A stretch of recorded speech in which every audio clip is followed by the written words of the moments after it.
Ada di antara kita ni akan nak bertanya-tanya, apakah usaha daripada pihak belia kita ni bagi mereka yang tidak fokus untuk mengejar kerja ataupun jawatan di pihak kerajaan, apakah hasil mereka ataupun apakah usaha mereka? Inilah antara buktinya di Rampai Pagi, kita sering memberikan kepada bis kita akan usaha mereka.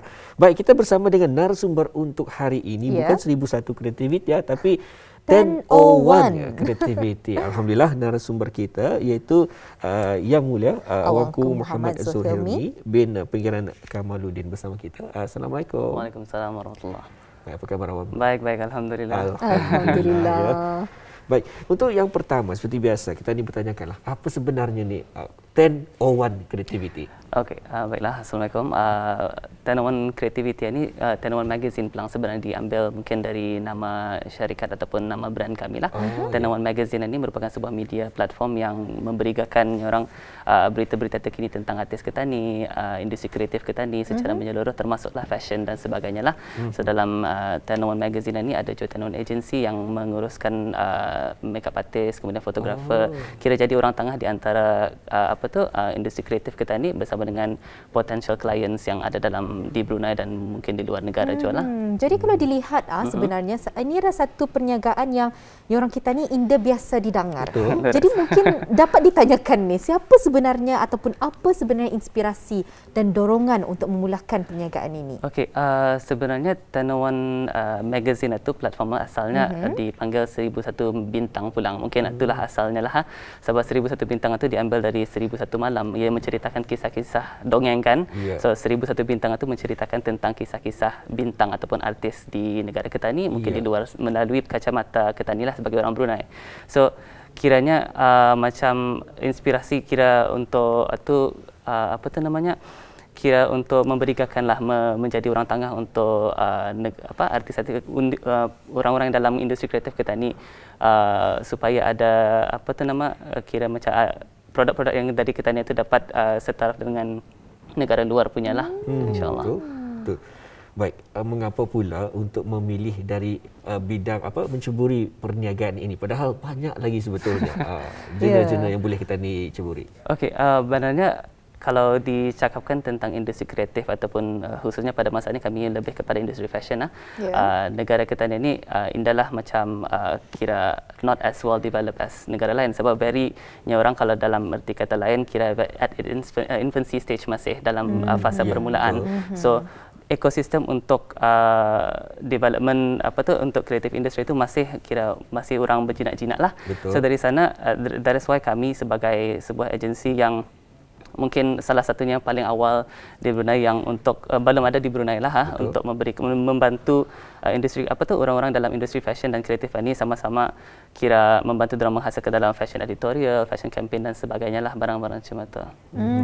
Baik, di kesempatan ini juga Nadirah dan juga Awangku Zuhailmi, kita difahamkan ada beberapa paparan gambar ataupun video yang boleh kita ni kongsikan bersama, dan silakan Awangku untuk mengongsikan apa ni sebenarnya. Jadi kita saksikan bersama di Kaca TV Auda.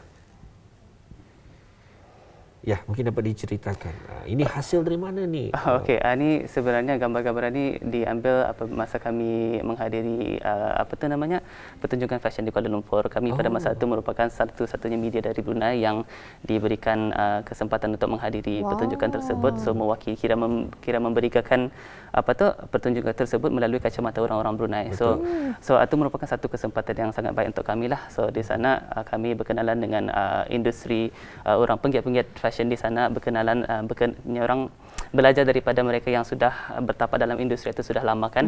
So di sana apabila di sana tu kami cuba untuk what can we bring back to Brunei melalui pertunjukan fashion itu. Dari sana balik ke Brunei, saya cuba untuk orang bersama dengan penggiat-penggiat fashion atau karyawan seni di Brunei ini sama-sama let's grow the industry together lah, belajar daripada negara luar juga.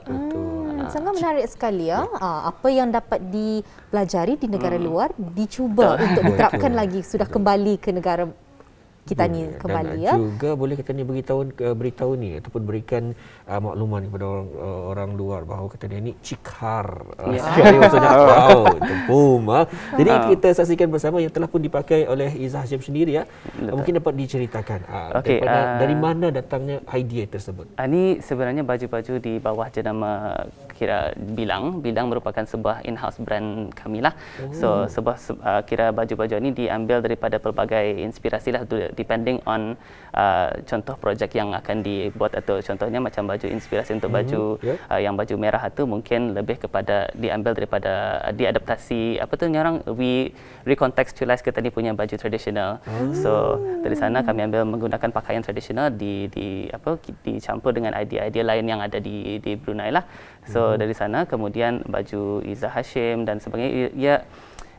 Baju Izzah Hashim itu sebenarnya berkait dengan video yang ditunjukkan tadilah sebenarnya, pasal Izzah Hashim sebagai kira ada metafor di sebalik baju atau sebalik setiap rekaan kami lah, insyaAllah. Jadi amat menarik sekali sebenarnya kalau kita ni lihat ada konsep pakaian tradisional dicampur dengan pakaian moden ni. Betul. Betul. Baik, saya tertarik dengan logo ni. Biasanya saya pernah melihat, tapi ini maaflah ya, saya fikir ia logo daripada negara Korea. Rupanya ini logo daripada macam betul. Jadi mungkin dapat dikongsikan dari mana hasilnya idea untuk menghasilkan tersebut. Kerana biasanya lah kalau kita dilihat pada ketika ini trendnya ada yang berani untuk mencuba trial and error, tapi memang jatuhlah. Jadi bagaimana perasaannya? Sebenarnya kalau bercakap tentang fotografi ataupun segala apa yang kami hasilkan, ia lebih kepada ada step-stepnya lah. So when we go to like brainstorming dulu, kira memahami satu kehendak klien ataupun kehendak sesuatu photoshoot itu kan. Kemudian bercakap tentang logo pun semua bukan macam pilih-pilih sajalah. So there's always like ada step-step yang tertentu. So dari segi fotografi pun ini lebih yang gambar-gambar ditunjukkan tadi itu lebih kepada fashion editorial. Fashion editorial ni lebih macam setiap gambar itu ada cerita di sebalik fashion editor setiap gambar itulah. So it's not really what you see lawa-lawa cuma itu indah lah. So kalau sebagai contoh macam gambar-gambar tadi itu setiap cerita di sebalik itu bergantung kepada cerita artikel-artikel yang kami kongsikan. Jadi sebenarnya setiap yang diperagakan itu pasti ada cerita dan ada banyak idea di sebaliknya. Jadi kalau ingin mungkin dapat ditanya berapa ramai individu yang terlibat kalau untuk menghasilkan satu idea kreativiti begitu? Sebenarnya it depends on tergantung kepada projek itulah. Sebagai contoh memang ada fotografer memang selalu seorang sejak. So ia bukan hasilnya kami akan ambil fotografer yang di Brunei yang memang berkebolehan untuk menghasilkan sesuatu gambar itulah, sebab memang setiap fotografer mempunyai gaya ataupun cara menggambar orang sendiri kan. So mengikut kesesuaian kami akan pilih satu, kemudian ada makeup artist seorang, kemudian yang lain itu dah ramai pulang selalunya, sebenarnya it's only less than 5 people lah. Baik, saya entah mengapa saya rasa tertarik juga dengan tajuk kita pada hari ini. Banyak yang ditanya. Saya tertarik kerana kalau dilihat kepada tadi Izzah Hashim, ianya sesuai untuk dipakai olehnya. Adakah daripada pengamatan pihak 1001 sendiri melihat kita ni mengubah ataupun idea ni berdasarkan perwatakan daripada model tersebut? Memang itu memainkan peranan, pasalnya yang memakai itu adalah orang yang akan orang lain lihat lah. So yang seperti yang saya katakan tadi, kirakan memahami satu konsep untuk video klip itu. Kemudian yang kedua memang betul lah perwatakan guest star dalam video itu memang penting lah, sebab setiap orang mungkin ada limitasi sendirilah. So ada sekian-sekian yang orang akan bagi, ni saya mau cuma ni. Okay, we will kira mereka based on requirement yang telah pun diberikan oleh tetamu itulah. Jadi kalau kita ni melihat dari perniagaan ini sendiri, mungkin dapat ditanyakan kalau sekiranya terutama sekali kita berada di fase endemik COVID-19 ini, adakah ada cabaran-cabarannya tersendiri? Mungkin dapat dikongsikan. Betul, memang ada cabarannya, sebab kalau dari kami lebih kepada menghasilkan gambar-gambar kan. Kalau menghasilkan gambar ini dapat online selalunya. So memang cabaran terutama di era masa sebelum ini pandemik sebelum ada endemik, masa itu memang sukarlah untuk kami memang untuk membuat penggambaran ataupun mesti mematuhi SOP-SOP yang telah pun disediakan, barang-barang macam itulah, penggunaan sungkup muka dan sebagainya. Itu memang cabaran itu tetap adalah, sampai ini pun memang ada. So misalnya cuma itulah. Tapi kalau bercakap tentang cabaran yang lain, kalau sebelum ini lebih kepada orang sebab it's a new thing kan di Brunei, fashion editorial is a new thing. Kemudian barang-barang itu kira mengubah persepsi orang ramai lah terhadap fashion editorial, dan juga kira pengurusan talent kreatif di negara kita ni. Itu yang sukar lah. Baik, itu cabaran yang telah pun dihadapi disebabkan oleh pandemik wabak COVID-19 ini. Tapi jangan khawatir, kalau cabaran mencari modal, insyaAllah boleh. Mungkin Muhammad sahajalah ya. Dan juga mungkin dapat dikongsikan di kaca TV kita ada lagi satu paparan boleh kita saksikan. Ini memberikan idea jualah kepada kita ni. Mungkin dapat diceritakan di manakah ia ni? Ini di Kuala Lumpur, Minggu Fashion Kuala Lumpur, dan satu lagi itu salah satu fashion show untuk Lebaran. Ada jenama di Kuala Lumpur lah. So masa tu kami semua fotografer yang kami gunakan di sini adalah fotografer Brunei. So yang mungkin kami selalu menggunakan orang Brunei pulang, walaupun di Kuala Lumpur kami ambil macam student-student yang di KL yang memang mempunyai minat dalam bidang fotografi. So kami panggil, let's work together lah. So dari sana dorang ada mempunyai pengalaman untuk kira menggambar dan belajar dari fotografer lain di Kuala Lumpur juga. So barang itu dorang bawa balik ke Brunei, so sama-sama lah kita ni juga, like share the knowledge with orang Brunei juga. So memang yang menggambar ni semuanya orang Brunei pulang. Jadi kalau kita lihat, kalau awangku sendiri ke sana dan mempelajari, ada mungkin dapat dikongsikan apa sahaja yang telah awangku pelajari di sana yang ingin diterapkan di negara Brunei Darussalam. Pastinya ada perbezaan. Memang. Apa perbezaannya? Mungkin dapat dikongsikan. Sebenarnya banyak perbezaannya, sebab kalau tadi bercakap tentang industri fashion dan kreatif ini, tahap development di negara luar memang sudah kira mature lah. Kalau kita ni masih baru. So banyak yang tadi dapat pelajari dari segi mengadakan ekosistem yang memang kira sustainable lah untuk pembangunan industri kreatif itu satu. Kemudian belajar apa yang kurang dari segi kualiti gambar yang dikeluarkan, dari segi baju-baju yang dihasilkan, barang-barang cuma itulah memang banyak yang perlu dipelajari. Sebab itulah kami sebagai sebuah agensi yang kiranya bertanggungjawab macam menguruskan fotografer-fotografer ni dan talent-talent lain lah, kira memberikan peluang untuk diorang ni berkolaborasi sebanyak mungkin dengan orang luar juga, supaya macam kira minda tadi terbuka lah, minda terhad dengan apa yang dalam kepompong kita di Brunei ini saja. Betul. Macam itulah. Dan juga untuk memberikan lagi kepada bes kita hasil daripada 1001 sendiri, kami telah difahamkan ada lagi satu paparan video klip yang kita boleh saksikan, dan mungkin sambil-sambil itu juga dikongsikan oleh awakku sendiri mengapakah ia dihasilkan selepas kita menyaksikan video ini. Jadi kita saksikan bersama.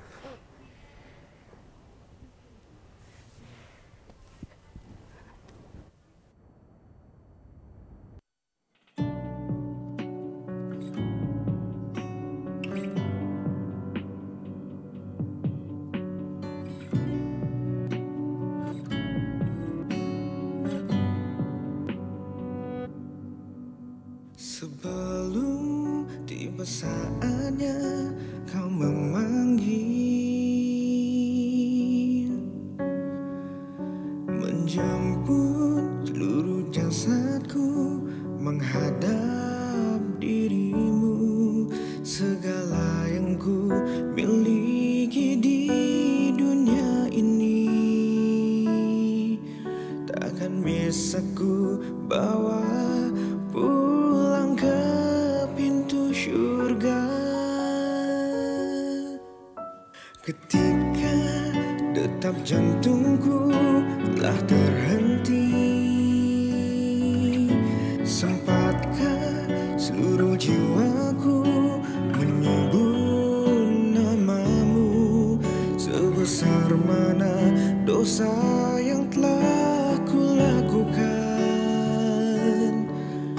masih tersimpan hasrat untuk kembali padamu. Sesungguhnya ku takut hatiku menjauh, dekatkanlah ku ke arah syurgamu. Istiqomah cinta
cinta ini hanya kepadamu.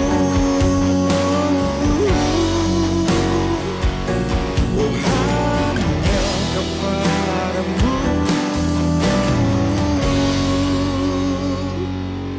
Ya Tuhanku.